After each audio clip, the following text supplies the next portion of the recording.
da Igreja do Senhor. Amém? E nesta noite nós estamos na terceira certeza. Abre a sua Bíblia no livro de 1 Tessalonicenses, capítulo de número 4, do verso 13 ao verso 16, nós estaremos fazendo essa leitura para nós entrarmos aqui na palavra do Senhor.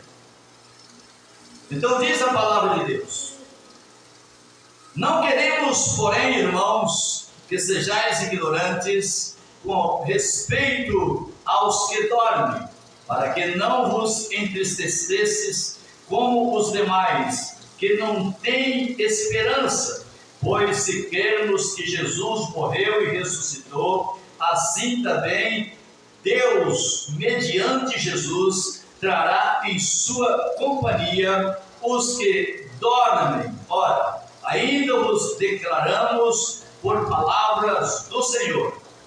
Isso, nós, os vivos, os que ficarmos até a vinda do Senhor, de modo algum precederemos os que dormem.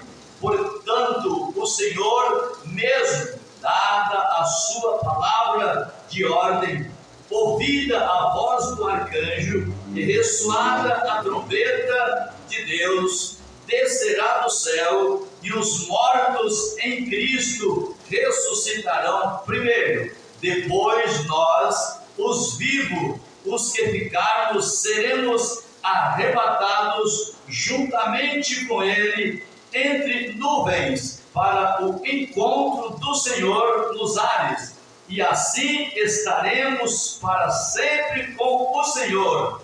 Consolai-vos, pois, uns aos outros com estas palavras. Amém? Glórias a Deus. Aleluia, Jesus. Então nós vamos dar sequência ao nosso estudo sobre a 7ª certeza do arrebatamento da Igreja do Senhor. Há muitas pessoas, irmãos, com muitas ideias, há muitas pessoas já falando coisas que, às vezes, algumas delas estão na Bíblia. A Bíblia fala sobre o aquecimento global, quando Jesus, antes de Jesus vir buscar a sua igreja. Então vai acontecer um aquecimento do sol, só que esse aquecimento, irmãos, ele vai ser através de anjos que vão estar derramando as taças da ira de Deus sobre a terra. Isso ainda não está acontecendo, mas vai acontecer. Muitos dizem que o Apocalipse já foi cumprido, não foi. Muitas poucas partes do Apocalipse foi cumprida, mas outras ainda não foram. A maioria delas não foram cumpridas, mas vai cumprir ou já está começando a cumprir.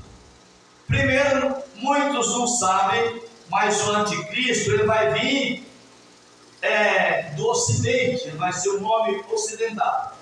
Nós não sabemos se vem da China, se vem da Rússia, se vem do Japão, se vem da Coreia do Norte, que é a Coreia do Sul, são crentes, né? E ele não vai sair de lá. Mas que eles vêm uma multidão de mais de 200 milhões de pessoas para perseguir a igreja e depois da igreja perseguir Israel. E assim Jesus, nesse entremeio dos 7 anos da grande tribulação, ele vai arrebatar a sua igreja. Muitos dizem que, muitos teólogos, né, irmãos, que às vezes muitas pessoas não entendem o que é teologia.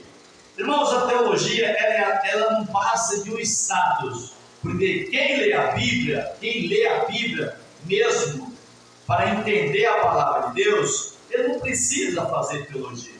Amém? E eu tenho apanhado muito aqui na igreja por pessoas que não fez teologia e fica criticando aquele que é teórico, aquele que é não sei o quê, aquele que tem muitos diplomas na parede. Eu tenho só 14 diplomas de teologia, mas esses 14 diplomas não vai salvar a minha alma. Quem vai salvar a minha alma é as minhas atitudes que eu vou viver diante do meu Deus, como eu tenho vivido todos esses anos que eu estou fazendo a obra do Senhor. Amém, irmãos? Sem perda de tempo.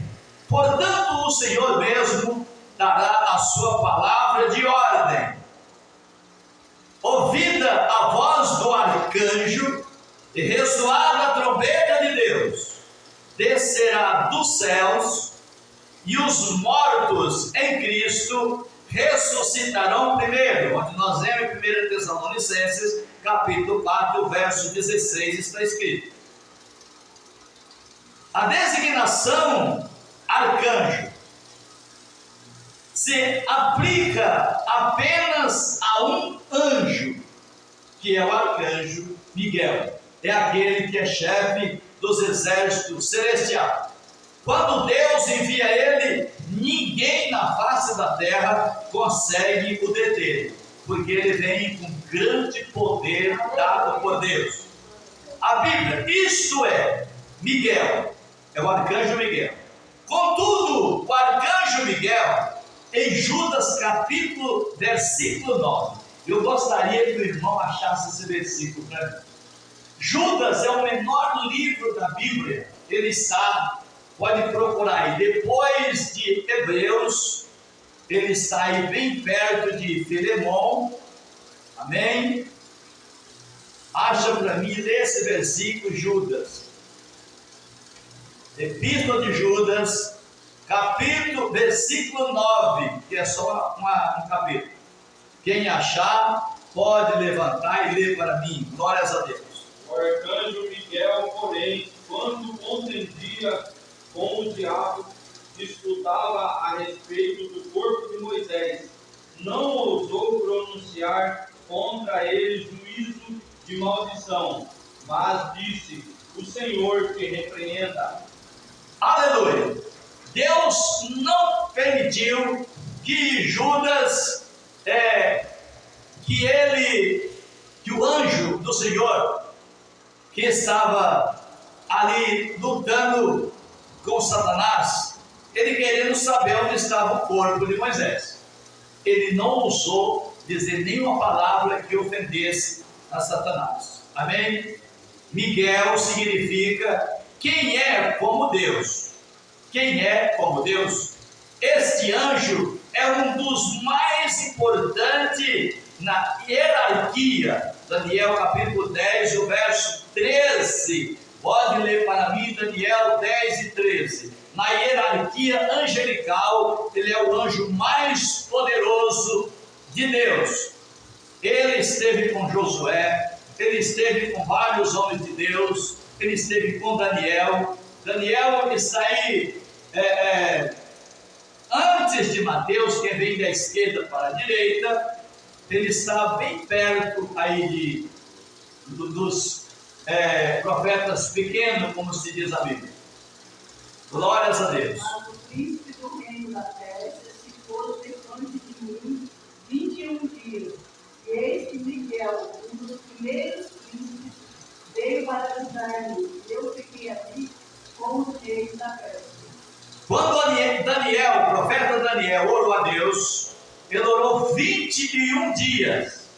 E as orações de Daniel não conseguiam subir, porque Satanás não deixava. Deus manda um anjo para deter Satanás, mas aquele anjo, ele não tinha a força que tinha Satanás. Satanás não tem poder, mas ele tem força. Aí quem veio? O arcanjo Miguel. Quando o arcanjo Miguel chegou, as orações de Daniel foram levadas até o trono de Deus, porque esse arcanjo, ele tem poder, ele tem força, que Deus o dá para ele. No tempo de Daniel, Miguel lutou contra um príncipe dos demônios. Ele era um príncipe dos demônios, do mundo celestial, e veio ajudar a Gabriel para que este pudesse confirmar a Daniel que sua oração ou suas orações haviam sido atendidas. Glórias a Deus. Daniel 10, 12 e 14 a 21, não precisa ler. Anteriormente, esse arcanjo também lutou com Satanás pelo corpo de Moisés, onde nós já lemos. Contudo, o arcanjo Miguel, quando contendia com o diabo e disputava a respeito do corpo de Moisés, não se atreveu a proferir juízo difamatório contra ele, contra Satanás. Pelo contrário, disse: o Senhor te repreende. Judas, verso 9. No final, Miguel e seus exércitos de anjos lutarão contra o exército de demônios de Satanás e os vencerão. E lançarão sobre a terra para que não tenha mais acesso ao céu. Apocalipse 12, 7 e 9. Quem pode ler para mim? Apocalipse capítulo 12, verso 7 e o verso 9. E houve batalha no céu. Miguel e os seus anjos batalharam contra o dragão. Aleluia. Batalhava o dragão e os seus anjos, mas não prevaleceram, nem mais o seu lugar se achou no céu. Amém. Glórias a Deus. Irmãos, o arrebatamento da igreja do Senhor Jesus, como eu já disse aqui, vai ser o maior dia da história da criação do universo. Vai ser um dia histórico, porque não vai ter ninguém aqui para contar esta história desse grande dia. Porque a igreja, nesse dia, ela vai subir e a vitória vai ser da igreja de Deus. Porque se ouvirá a voz do arcanjo Miguel no monte do arrebatamento. Porque é para que ele levantará a sua voz após a palavra de ordem do Senhor para o arrebatamento. A chave ou a resposta para isso está nos significativos palavra do arcanjo Gabriel aos judeus. Daniel, mas eu te declararei o que está expresso na escritura da verdade, e ninguém há que esteja ao meu lado contra aqueles, a não ser Miguel, vosso príncipe. Daniel capítulo 10 e o verso 21, não precisa ler. Este arcanjo intervém de modo especial em favor do povo de Israel. Nesse tempo se levantará Miguel, o grande príncipe e o defensor dos filhos do teu povo. Glórias a Deus. Daniel, capítulo 1, capítulo 12 e o verso 1. Então, irmãos, o arrebatamento da igreja, eu já disse para os irmãos que não pode acontecer antes da grande tribulação. Por quê? Porque muitas pessoas vão aceitar Jesus na grande tribulação. Porque o anticristo, o foco dele são dois povos, a igreja e Israel. Primeiro ele vai atacar a igreja, ele vai tentar vencer a igreja. Então, a igreja que está firmada em Cristo, a igreja que está alicerçada em Cristo, a igreja que tem certeza da sua salvação, que tem vivido uma vida digna de ser salva, ela não vai ser atingida por Satanás. Mas aqueles que não aceitar o sinal da besta, que é o anticristo, eles eles vão ser mortos pelo amor a Cristo. Então eles vão ser mortos pelo amor a Cristo. Eles sendo mortos pelo amor a Cristo, eles vão ser salvos. E eles vão ser arrebatados. E como não vai ter dois arrebatamentos, então não faz sentido a igreja ser arrebatada antes da grande tribulação. Não faz sentido. Porque, irmãos, os que morreram em Cristo, que foram enterrados, que estão nos túmulos, como eu já disse aqui na terça-feira passada e nas outras terça-feiras, mesmo que eles foram cremados e as suas cinzas foram enterradas ou foram jogadas nas águas, como muitos fazem, onde a cinza foi jogada, de lá vai sair um corpo de um crente, os que são crentes, que morreram fiel, tendo certeza da sua salvação. Glórias a Deus, aleluia. Vai ressuscitar um corpo de santo, um corpo glorificado, para ser arrebatado, para viver com Cristo para toda a eternidade. Então, irmãos, aqueles que vão morrer na grande tribulação, porque o anticristo vai chegar, irmão Irineu, e ele vai perguntar: Irineu, você quer mesmo seguir o seu Deus, ou você quer ficar ao meu lado? Isso é o homem do pecado, vai perguntar. Então o senhor vai escolher: ou o senhor vai ficar com Cristo e vai dar o seu pescoço a ser adegolado pelo amor a Cristo, ou vai receber o sinal dele, porque ele vem, irmãos, com muito dinheiro, ele vem com muita força, ele vem com muito poder material, porque ele vai aproveitar justamente o tempo, irmãos amados, da fome que vai estar assolando essa terra, porque essa terra vai ser assolada pela fome. No capítulo 6 de Apocalipse, eu já falei várias vezes, lá tem um cavalo preto, aquele cavalo é o cavalo que está montado nele o anjo da fome, que vai trazer a fome na terra. Vai ter a peste, vai ter a guerra, vai ter fome, e vai ter também a morte montada no seu cavalo amarelo e o inferno andando atrás dela. Então o inferno não é um lugar, o inferno é um demônio infernizador que vai estar lá no lago de fogo, infernizando aqueles que vão ser mandados para lá com Satanás e os teus anjos. Tem pastor que já...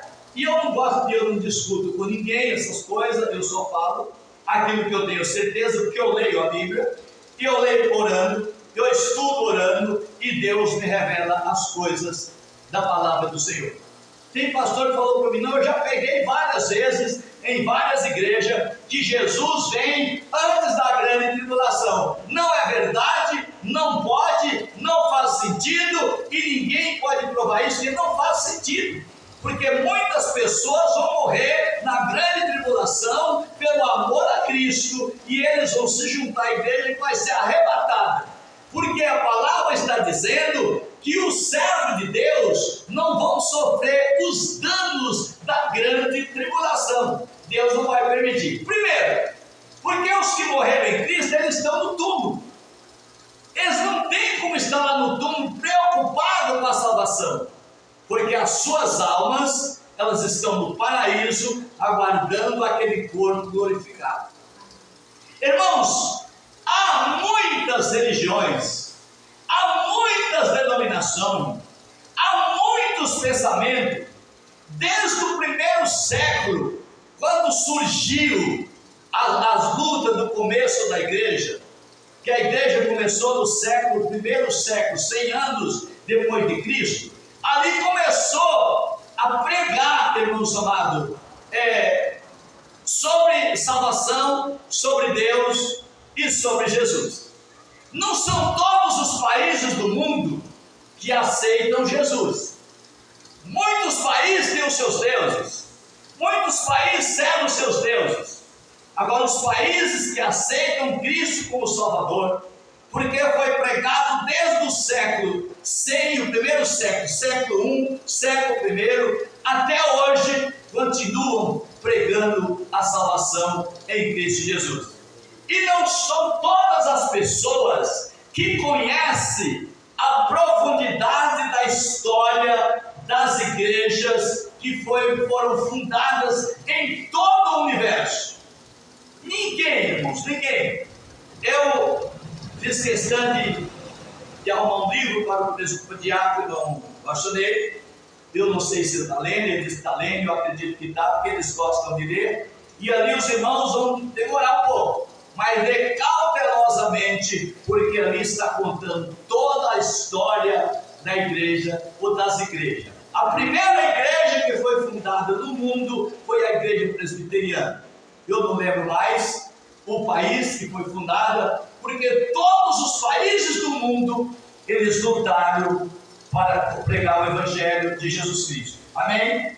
Então Lutero foi um reformador por não ter aceitado as 95 teses que estavam erradas na comunidade católica, né?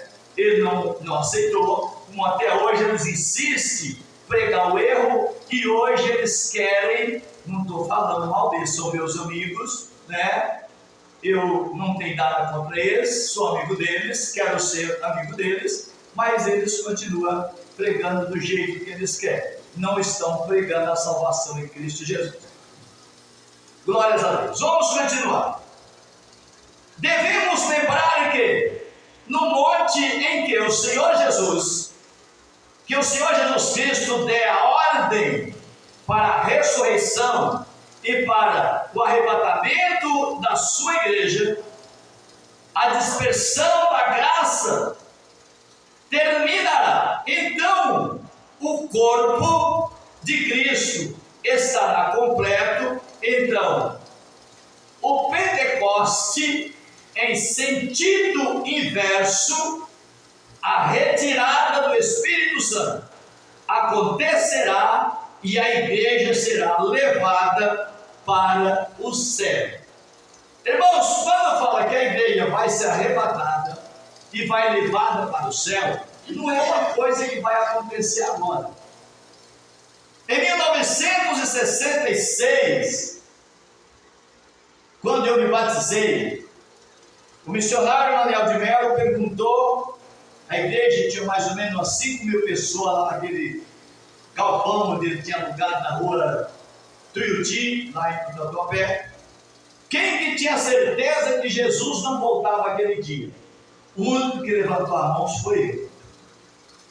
Eu era novo, eu tinha 23 anos, eu levantei a mão. E ele era muito bravo, ele era um homem triste, né? E ele falou um bocado de coisa. Ele já foi. Ele deixou uma grande igreja, um grande povo. Foi o único que pregou em Cuba, lá no quartel-general de Cuba. Foi o único que eu sei que pregou, insistiu e conseguiu pregar usando os aparelhos de som do quartel-general de Cuba, que é um país comunista. Mas era um homem de Deus, um homem que Deus usou muito, missionário Daniel de Mello, e eu trabalhei com ele 6 meses, e nesse tempo eu me batizei lá com ele, né? Eu sou batizado na Igreja do Brasil para Cristo.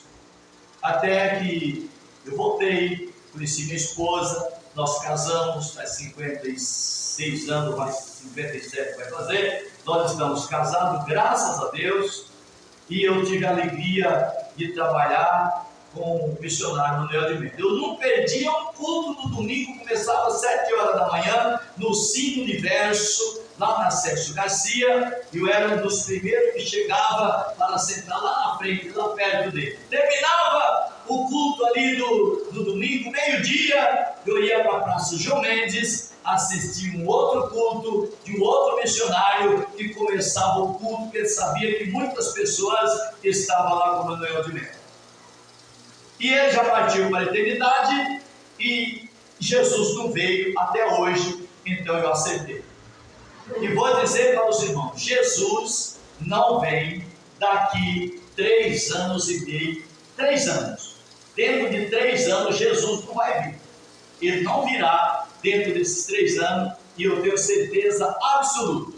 Conta, hoje é dia 26 de setembro de 2023. No dia 26 de setembro de 2026, Jesus não veio, porque a palavra afirma isso. Ela não está dizendo que ele não vem até 2023, que não tem esse ano na Bíblia, né? Mas eu tenho certeza que ele não vem, e quem estiver vivo vai dizer: o pastor Manuel estava certo, tá bom? Eu sei que alguém pode me criticar, mas venha falar comigo que nós vamos entrar dentro da Bíblia, porque eu conheço a Bíblia, graças a Deus.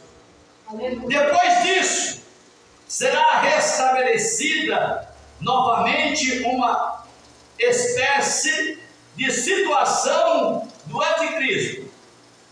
Do Antigo Testamento, a conexão entre a 69ª e a 7ª, não sei como é que fala, 60ª, glórias a Deus, semana de anos de Daniel. Lembremos-nos apenas do quinto selo, glórias a Deus. Glória a Deus.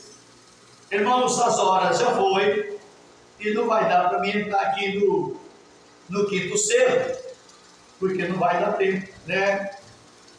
Então eu vou deixar para quinta-feira, terça-feira que vem. Quem quiser, vem, irmãos, para nós falarmos sobre o quinto selo. São sete, né? A sete certeza do arrebatamento da igreja.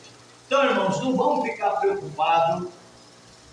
Aliás, é preciso preocupar. De algum jeito precisa preocupar.